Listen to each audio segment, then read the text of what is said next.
Hello and welcome to my YouTube channel. Today I will present an article, What is BlackRock? Unveiling the mystery owner of the world. BlackRock and Vanguard have gained significant attention among young Westerners through social media platforms, sparking conspiracy theories and accusations. These investment management firms are accused of owning everything, inflating housing prices, colluding with lawmakers and oil companies, and exerting control over citizens' lives. However, the reality is that they are primarily focused on mutual funds and ETFs, acting as custodians for their clients, which include individuals, institutions, and organizations. The discontent stems from frustrations with rising house prices, stagnant wages, financial crises, and a lack of financial literacy. Addressing wealth inequality, promoting fair wages, and providing comprehensive financial education are essential to combat misinformation and societal issues. BlackRock, and by extension, Vanguard, is experiencing a surge of interest among young Westerners, magnified by social media platforms like Snapchat, Instagram, and most notably, TikTok. Accusations have been made against these companies for allegedly buying up everything from entire companies to single-family homes, inflating housing prices, and purportedly colluding with lawmakers and oil companies to bulldoze legislation like the Green New Deal. Speaking about these companies as if they own everything has become trendy. A rising antipathy towards BlackRock has been simmering for several years, but it truly exploded dramatically earlier this year when BlackRock's headquarters in Paris was besieged by protesters, echoing the storming of the Bastille. Spotify, Cue la Marseillaise.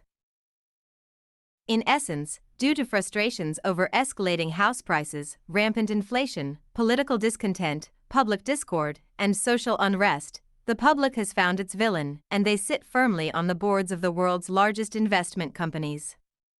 Therefore, we will spend some time unpacking all of this to understand who are BlackRock, and by association, Vanguard? What do they do? Why do they have so much money? And whether all this animosity currently being directed at them is valid. What is BlackRock? BlackRock is an investment management firm, often referred to as a mutual fund company or more accurately, an investment company. Established in 1988, BlackRock is considered a titan in the financial world, admired for its swift ascent to prominence and innovative contributions to risk management, the quantitative aspect of investing that aids investors in shielding their assets from market volatility. It originated as a small spin-off of Blackstone Group, a private investment company, before venturing independently after swiftly reaching profitability within its first few months.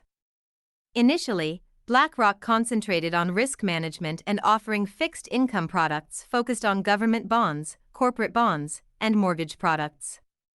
However, it soon diversified into other investment areas, generating both actively managed and passive, index, mutual funds, ETFs, essentially mutual funds traded like stocks, under the iShares brand, and risk management products for fund managers. Today, BlackRock is recognized as the largest asset management firm globally, managing trillions of dollars in assets across various investment funds for a diverse clientele, including individuals, businesses, educational institutions, governments, and institutional investors. In essence, BlackRock's central focus lies in its mutual fund business, which, for the purpose of this article, encompasses its ETFs business, with the investment management, or funds, business contributing to more than 70% of all BlackRock's revenue. What is a fund? I hear you asking, what on earth is a fund? Let's address that.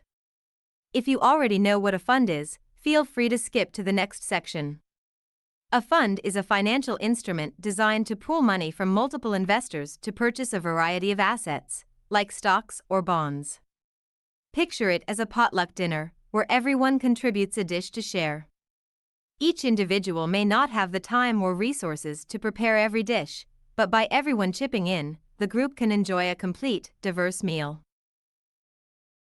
Similarly, an individual investor may not have the funds or knowledge to construct a diversified portfolio independently, but by pooling their money with other investors in a fund, they can access a broader range of investments. funds in the US are largely standardized. The most crucial ones include mutual funds. These are investment company funds for retail investors, like you and me, investing in a diversely ranged selection of securities, i.e., various assets. Mutual funds concentrate on specific strategies such as US corporate dividends or Eurozone government bonds. They usually come in two management styles: active, where the fund manager makes deliberate decisions, and passive, also known as an index fund, where the fund is established and operates with minimal alterations, typically tracking an index like the S&P 500. ETFs, as the name indicates, exchange-traded funds, are mutual funds bought and sold on an exchange. From an investment standpoint, they are virtually identical to mutual funds, with the difference lying in their acquisition method. With a conventional mutual fund, you buy and sell directly from the fund, usually in larger amounts. With an ETF, you buy/sell shares of the ETF on the open market. This makes ETFs more affordable and accessible as you can buy fractional shares. However, this can also result in the ETF's share price occasionally deviating from the underlying assets in the fund, known as the net asset value or NAV. Hedge funds. These private funds invest in publicly traded securities with an intense focus on a particular strategy.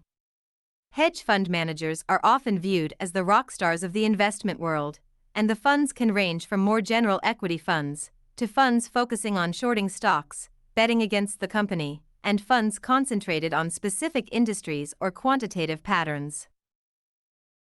Private equity, PE funds resemble hedge funds, but instead of dealing with publicly traded securities, i.e., stocks, they buy and sell private companies. These may range from coffee shops, private manufacturing firms, trucking businesses, waste management companies, to an array of other enterprises.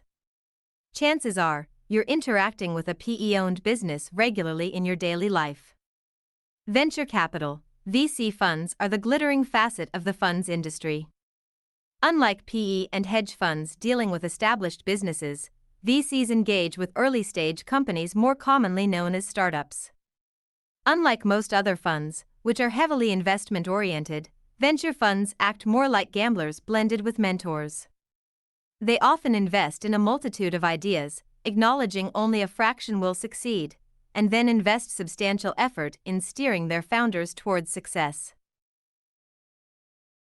Regrettably, due to an SEC regulation, Regulation D, that prohibits people below a certain wealth threshold, i.e., the majority of us, from investing in private funds, private equity, and venture capital funds are entirely inaccessible to average Americans, a situation we at Medici believe to be egregiously unfair. Thus, for the purpose of this article, we will focus on mutual funds, which includes ETFs, as this is where BlackRock and most of the world's money is concentrated. So, mutual funds. During the day-to-day operations of a mutual fund, a professional management team oversees proceedings. To revisit my earlier analogy, they're like the coordinators of the potluck, determining what dishes will be brought and how they should be served. In the context of mutual funds, these professionals decide which assets to invest in, aligning with the fund's goals. They utilize their experience and knowledge to research and select a mix of investments they believe will provide the best returns for the risk taken, be it stocks, bonds, or other types of securities. For some actively managed funds, this process can be intricate and technical, requiring large teams of highly educated Ivy League graduates. Conversely, in the case of index funds, it's essentially an administrative task of replicating what the index does, predominantly managed by a straightforward algorithm. Mutual funds operate by purchasing shares of these investments. As an investor, when you inject money into a mutual fund, you're acquiring a part of that fund. To draw on the metaphor one last time, you can get a scoop of beans, a scoop of mac and cheese, and a slice of meatloaf, without having to purchase the whole tray. Each share you own signifies a portion of the value of the fund's total investments, or the net asset value, NAV. As the value of these investments fluctuates, so does the value of your share in the mutual fund. If the fund performs well, your shares will appreciate. If it fares poorly, they depreciate. This signifies that as the fund's NAV oscillates, all investors share in the fund's gains or losses proportionally. If the fund's investments prosper, all investors relish the increase in value. If they falter, all investors share in the losses. Back to BlackRock, what are the conspiracies? After the aforementioned explanation, mutual funds may seem as thrilling as watching paint dry, and that is kind of the point. Investment companies are rather mundane businesses. Although the public perception of investment funds might resemble something akin to the Wolf of Wall Street, the reality is significantly more prosaic. BlackRock, a fund company, makes decisions painstakingly slowly, amidst mountains of paperwork and compliance red tape. While Vanguard isn't even based in a major financial center, it resides in suburban Philadelphia, with a culture emphasizing family time and barbecues, rather than the scandalous Wall Street of the silver screen. The latter exists, but it's more traditionally linked with investment banking, an entirely different end of the spectrum. Vanguard's founder, Jack Bogle, penned a book called Enough, an excellent read, where he condemned the reckless waste and excesses of Wall Street, and implored the financial industry to remember its primary purpose, to serve us. Hardly the malevolent figure of conspiracy theory lore. Yet, the conspiracy theory train keeps chugging along. One such story suggests that BlackRock and Vanguard puppeteer all the biggest corporations in the world. This narrative sprang from a video that appeared on a lifestyle Instagram account named Found Consciousness. The video features the creator questioning why all major corporations share the same owners, pointing to BlackRock and Vanguard as the likely culprits. Please research for yourself to uncover the truth.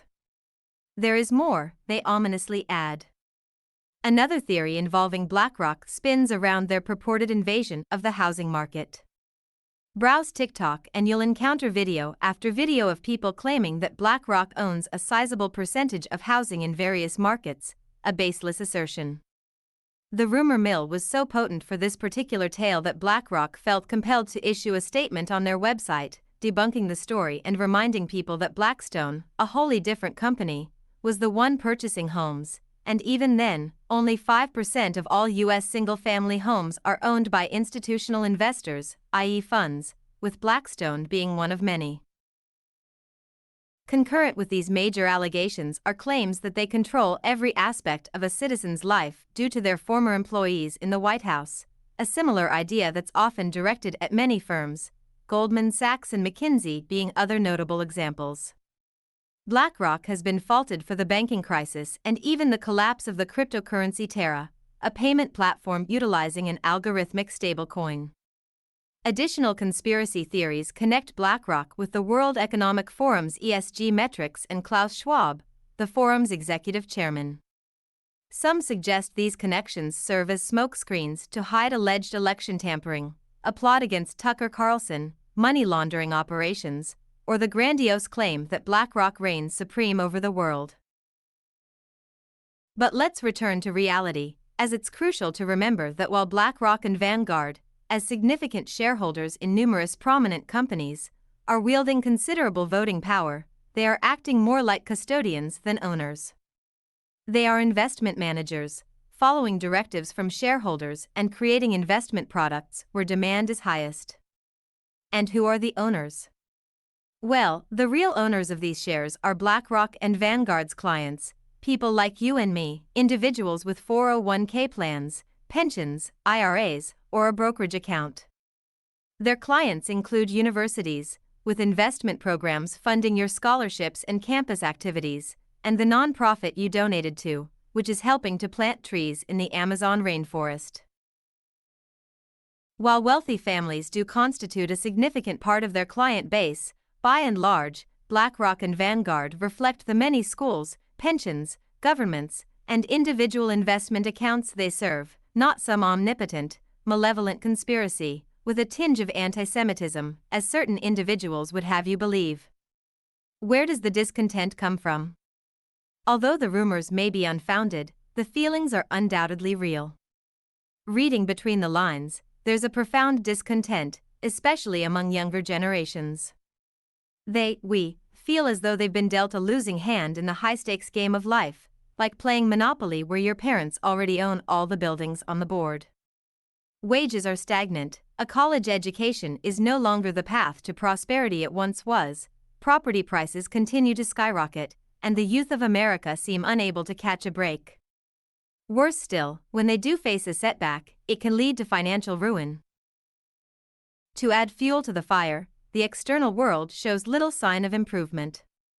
Years of political division, fruitless wars, and financial crises have shaken the stability of American supremacy, leading young people to question, is this system genuinely working? And who can blame them? If you are a millennial or Gen Z, depending on whether you were born in the 80s or 90s, you've witnessed the Gulf War, the dot-com crash, 9/11, the Iraq War, the seemingly endless Afghan War, neither of which achieved much, the Great Recession, the turbulent Trump administration, COVID, mass inflation, and yet another banking crisis. Many feel unheard, and worse, many feel lost. Our financial system is not supportive. The industry is riddled with jargon, complex contracts, and a slew of gotcha schemes that disproportionately impact lower-income households. This is primarily because many Americans are trapped in a cycle of poverty or living paycheck to paycheck, a situation worsened by a glaring gap in our society's curriculum, the lack of any comprehensive financial education. 5% of Americans do not possess a bank account, let alone comprehend the differences among checking, savings, and CDs, something even some financial professionals forget. 35% of Americans have credit card debt, which is partially attributed to the financial challenges previously mentioned, but also because they have not been educated about the alternative options available. Millions of Americans are unaware of advantageous programs like 401ks and individual retirement accounts, IRAs. Only 18% of the 68% eligible population own a 401k, and 35% of the nearly universally eligible population possess an IRA. This lack of financial literacy exacerbates feelings of alienation, compounds wealth inequality, and prevents Americans from benefiting from the robust economy their spending helps sustain.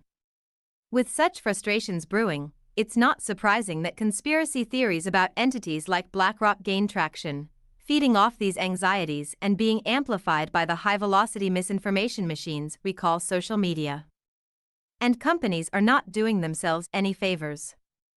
Despite BlackRock being a public company, so its financials and operations can be examined via SEC filings, they and Vanguard are seen as large, faceless corporations that fill their press releases with jargon and financial terminology that most people can't understand. One glance at the BlackRock headquarters and you might perceive it as the most sinister corporation on earth. Until recently it was literally a black glass tower, and even Vanguard, nestled in its picturesque suburban campus surrounded by trees, may feel more like a covert government facility than a group of finance analysts in 1980s brick buildings. Both companies also associate with high-powered politicians and international groups like the World Economic Forum, the UN, and the World Bank, all of which are overrun with the world's elite, many of whom wouldn't recognize hardship if it bit them squarely on the nose, sometimes, for multiple generations. Where does this leave BlackRock? Companies like BlackRock and Vanguard are going to be fine, pitchforks aside, they will certainly weather any public relations storm. However, the prevailing trend of misinformation is troubling, and a tangible reminder of societal issues that we must confront head-on. The American economy has sufficient capacity for everyone's participation and for all people to benefit and live in relative comfort. However, enabling this requires fair wages that leave individuals with disposable income for investment and robust financial education to instill the power of investing and generational wealth creation.